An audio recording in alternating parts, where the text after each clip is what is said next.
Welcome to the deep dive. Today we're honing in on something really vital for Agile project management success. Right. What makes it actually work? Exactly. We've been looking at the book Project Management for Project Managers by Orlando Casaban, and it poses a great question. Which is, What's the single most crucial trait for an Agile team? Like the one thing they absolutely need? that's a good one.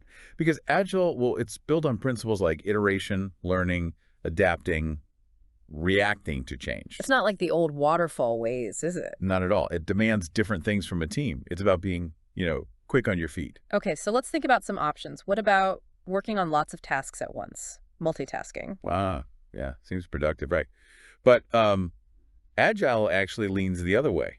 How so? It tends to favor focus, finishing one prioritized thing, Yeah. getting feedback, then moving to the next, sequential completion. So trying to juggle too much, Yeah. it actually slows things down, makes it harder to pivot. Exactly. Yeah. And create bottlenecks and hinder that responsiveness we mentioned. Okay, interesting.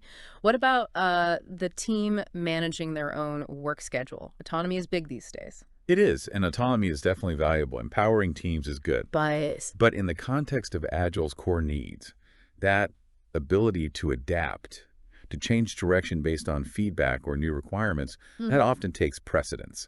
So a perfectly scheduled team that can't roll with the punches isn't truly agile. Precisely. Adaptability trumps rigid adherence to a self-made schedule, you could say. Right.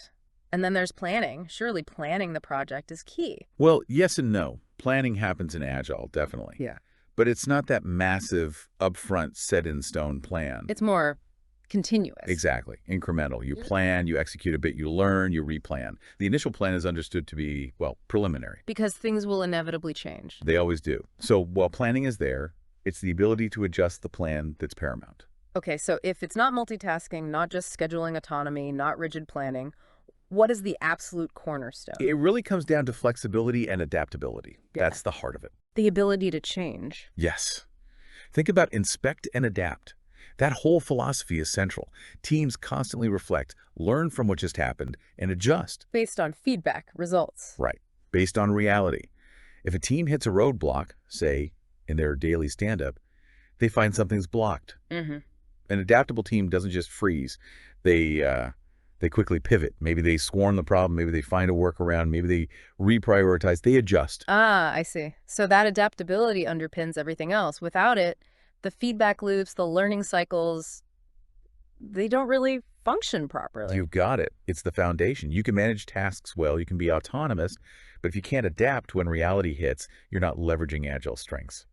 And this idea, this adaptability, it's not just for software teams, right? Absolutely not. Anyone facing complex problems or changing environments, being flexible, open to new info, willing to adjust your approach, that's universally valuable. So the big takeaway here, for Agile to truly work, adaptability isn't just nice to have, it's essential. The core enabler for continuous improvement and dealing with change effectively. Makes you think, doesn't it? How can we all cultivate more of that flexibility in our own work? It's about mindset, I think. Being open, questioning assumptions, not being afraid to say, okay, plan A isn't working, let's try plan B. A really powerful insight. And for listeners wanting to explore this and other project management essentials further, You definitely recommend checking out the source we mentioned earlier. that's Project Management for Project Managers by Orlando Casaban, a great resource for digging deeper.